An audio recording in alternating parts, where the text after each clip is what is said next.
Hello, hello. Welcome, my fellow imperfect humans. Welcome to the You Get To podcast. Today's episode 6. You get to challenge your beliefs.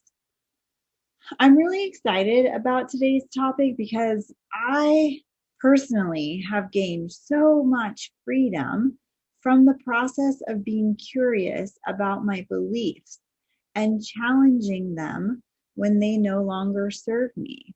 Well, some of them never served me in the first place. But first, I want to talk a little bit about what a belief is. Did you know that a belief is just a sentence that you have thought in your mind over and over again? So basically, beliefs are just habit thoughts. You are in the habit of thinking a thought, and it just becomes part of your programming. It becomes a belief. I really find that fascinating, but also empowering because it means that we get to change our beliefs when we notice that they're not working in our favor. But I think the trickiest part about beliefs is that the brain has created these deep neural pathways based on, habitually thinking these thoughts, and they are just so deeply ingrained that it feels as if these beliefs are just true facts. So it can be really difficult to even be aware of our belief systems.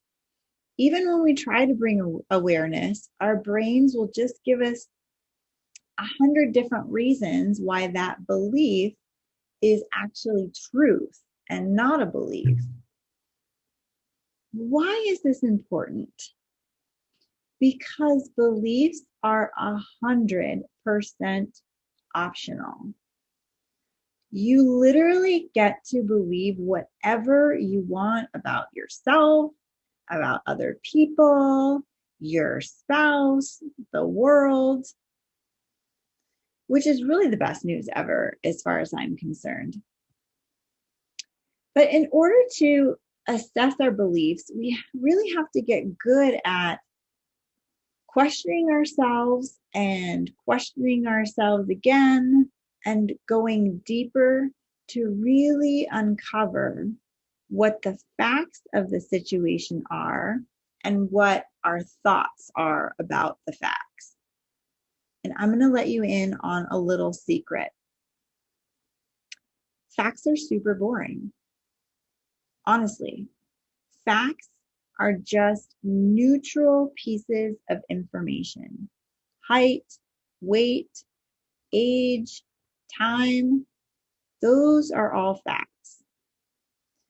My boss is a jerk is a thought. So when you're angry about something, it's how you're thinking about it that's causing you anger. It's not the actual circumstance, and it's not something that the other person did. If you're feeling drama in your mind or a tightness in your chest, it can always be traced back to a thought. It's not due to the facts of the circumstances. And the distinction between the circumstance or facts of the circumstance and our thoughts, that the distinction between the two, circumstance and thought, is really crucial. Because the key to change and growth and understanding lies in the ability to separate out the facts from what we're making the facts mean. Because ultimately, it's what we're making the facts mean that cause us suffering. I think many of us understand how to learn. We understand what it means to learn. But if you're anything like me, maybe you get tripped up during the application and the practicing phase of learning. That's 100% me. I mean, I studied human development and psychology in college. I knew the terms and the concepts, but I really had difficulty connecting the concepts to real life scenarios, real life relationships. And what I realized is that it takes a consistent practice of being willing and open to being curious about ourselves. What happens when we're unwilling to study ourselves, unwilling to uncover our mental programming, is that we live within that default programming. And that leads us to feel anxious and out of control, because the truth is that we're not living with intention. We're not taking control of our programming.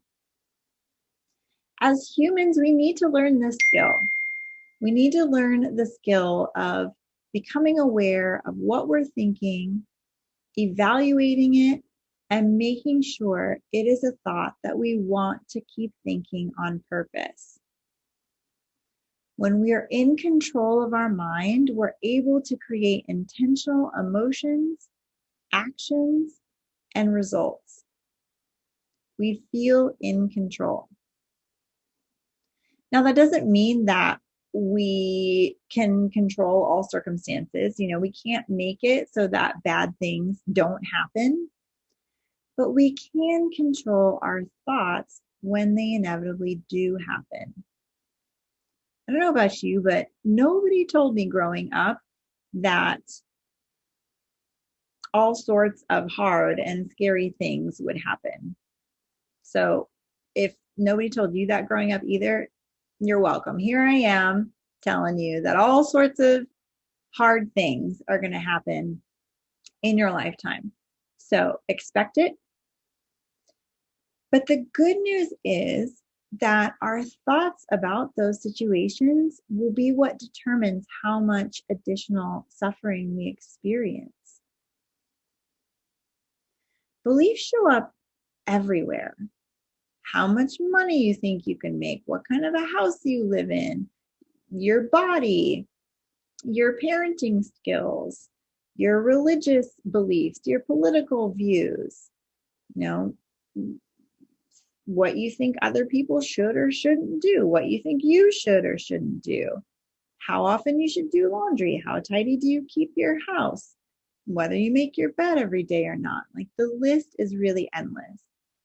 Our beliefs dictate so many aspects of our life. And I think it is extremely important to get to know your beliefs on a really intimate level so that you can choose your beliefs with intention instead of just accepting the programming that you have collected over the years.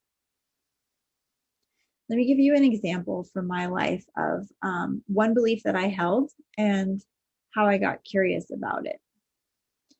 A few years ago, after my divorce, I gained about 40 pounds.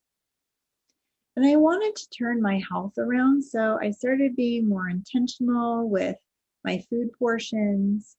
And I asked myself, what kind of movement could I give my body? Now, the last time that I lost a significant amount of weight was in my 20s. And I remember going to the gym 3 times a week after work, and I would slog it out for 45 minutes on the elliptical machine. And I pretty much hated every minute of it. And I knew that I did not want to do that again. So I asked myself, what kind of movement have I enjoyed in my life?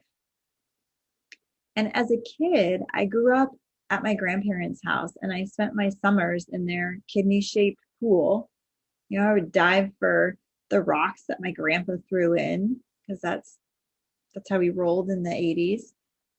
There's this huge wooden surfboard that I would try to get on, and it would fly out from under me. If it had hit me in the head, I'm pretty sure it would have been bad news, that thing. Anyway, lots of really safe things happened. I had one of those blow up Shamus with that like teeny tiny tail that you were supposed to be on in the end. Like, how, who can sit on that? I always fell off. But I wasn't a swimmer. Like, I was never taught how to properly breathe or how to, do specific strokes. I didn't own a swim cap, but I just loved being in the pool. So I asked myself, well, what if swimming could be my exercise? And I immediately went to how I felt as a child. Because while I love the pool, I believe that I wasn't a swimmer. And I felt really ashamed of that. I tried to play water polo one summer in high school, but I quit pretty much immediately because I didn't have the stamina to swim across the pool, even on short days. So there were long pool days where you had to go across the whole length, and then there was short. And I felt like I was drowning on the short days. So that was it. I quit. My cousins, they were in swim meets every weekend. But, I just believe that I was the fat cousin. I believe that they had it and I didn't. But what I didn't understand is that it had to be learned and practiced. It wasn't just a skill that they popped out of the womb with that I didn't. I didn't believe that I could do it. And so I never did. And that is why I wasn't a swimmer. Until I asked myself, what if I could be a swimmer? What would that be like? What would I be doing if I believed I was capable of learning and practicing? I mean, I don't need to be an Olympic athlete here. I just need to know some basics and I just need to try.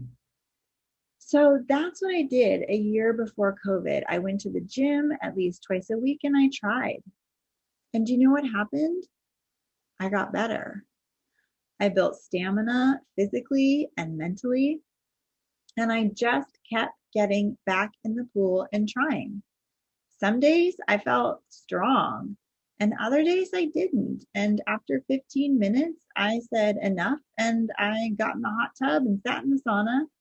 And that was enough for that day. But you know what happened one day? As I got out of the pool and I headed over to the hot tub, there was a gentleman there who complimented me on my swimming. I was flabbergasted because to me, I still wasn't a swimmer because I didn't know how to do a flip turn. Apparently that was my okay, yes, I learned how to breathe. I learned how to do some strokes, but I couldn't do a flip turn. So I obviously was not a swimmer. But to an outsider watching me, I was a swimmer. And I think that was really one of the moments that really helped me to start calling bullshit on some of the things that I had just previously classified as fact, things that I had limited myself on.